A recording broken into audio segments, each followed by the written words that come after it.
Spark of Creation by Rill. Part 1. I got lost. I mean, not so lost that I'd never make it back to civilization before I starved to death, just lost enough that I could pretend I didn't live in suburbia in 2020 for a few hours. Renaissance, I thought to myself. Knights and lords and ladies, a simpler time where your enemies were known and you knew exactly how to deal with them, with a sword to be precise. These woods could be the king's forest, protected for the king's pleasure. Perhaps I was a servant gathering deadwood for winter, or maybe I was a woodsman tasked with keeping trespassers out. Maybe I was tracking down a poacher. Liking that idea, I knelt and examined the ground. Normally, if there were people around, I would just kind of casually look, but there was no one to see me, lost as I was, which was the point. A right-brainer like myself needs to jumpstart the creativity now and again, and this little create-your-own-adventure ad that I saw in the classifieds on the local news site sounded like fun, and so far it had been.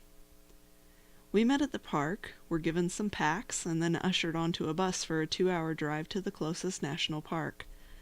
On the way there, we had opened our packs to discover some water, granola bars, paper, crayons. Crayons? Seriously? Who puts crayons in an adult's pack?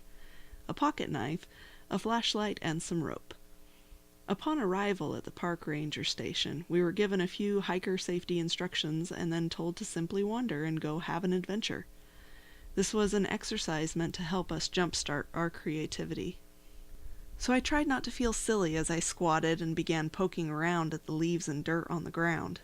To my surprise, I did find some tracks. They were small, but there were several sets of them. Or just one animal walking around all over the place. I wasn't really sure. It looked like a 4-legged critter to me, and there was some spiny-looking fur on some bushes nearby too.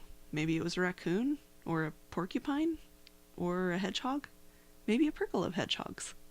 I guess I was really getting into my examination of the forest floor because I jumped when I heard a quiet soprano voice about an inch away from my ear. Excuse me? Ah! I said and fell back against a tree. Some master woodsman I was if someone could sneak up on me like that so easily. Yay me, world's shortest gig as a woodsman. I'm sorry, the voice said. I didn't mean to startle you. I looked around, but I didn't see anyone. Someone hadn't snuck up on me after all. Were there speakers wired into the trees? Probably, though I'm not sure how they would have managed to wire up the whole forest. I headed off on my little adventure in a pretty random direction. Maybe someone super stealthy was following me with portable gear. I played along. That's okay, I said. I stood, brushing the dirt and leaves off of my jeans. Looking around again, I still failed to see anyone. I leaned against the tree and asked, "Where are you?" The tree moved. And not just a little bit either. The whole freaking tree sort of shivered and shook. I jumped away from it as part of the tree's trunk began to disentangle itself from the rest of the tree. Holy crap! I had to remind myself it wasn't real, but it looked so very, very real. It even sounded real. No single-direction sound that would be heard from a single speaker. My heart thudded in my chest as I watched the process of a small humanoid figure step out of the tree. Her skin was made of bark and her hair was made of leaves. She was a dryad, I realized. My mind raced. I have no idea how they were pulling this off, but it was magnificent. Maybe some of the latest and greatest in the technology world. There were lots of rumors going around about all the big companies' next holographic projects. Or maybe someone figured out how to make magic work in our world. Please wait, your sarcasm font is loading. Yes, I thought. That was it. Technology and sorcery. Technorcery. I am here, the dryad lady said, pulling me out of my technorcery train of thought. Her musical voice was a little stronger now that she wasn't in her tree. My name is Matinya, and I need your help. Excellent! A quest! A deep rumbling started in the distance and quickly rolled over us. Thunder? I looked up at the clear sky, slowly turning darker with the promise of a summer storm. Crap! It was supposed to be clear all day today. I was going to get soaked. I looked back at Matinya, but she wasn't looking at me. She was looking toward the west, toward the storm. Her eyes were very round as she looked back at me. "Please," she said, her voice so quiet I barely heard it. "What do you need?" I said, trying hard not to bounce up and down like an excited 5-year-old. I was helping test new stuff. I couldn't wait to get back to an internet connection and Twitter. My friends were going to flip. Matinya reached a hand back inside the tree and pulled out an orb. It was a fist-sized marble of clear glass. In the very center was a mote of light that glowed dimly. She held it out to me. It was gorgeous in its simplicity, probably made with solar-powered fiber optic lighting, but so cleverly designed I couldn't see any bit of the electrical work. Another crack of thunder rumbled through the forest. Strange that I had seen no flash of lightning before it. It sounded like the leading edge of the storm front was getting close and very quickly. Then the wind came howling through on the heels of the thunder. It brought with it an unusual chill for this time of year. I looked up worriedly. Such a rapid temperature change with the sudden appearance of storm clouds usually meant tornado weather. But it was not tornado season. "You are the worthy one. Take it," Matinya said, drawing my eyes back to hers.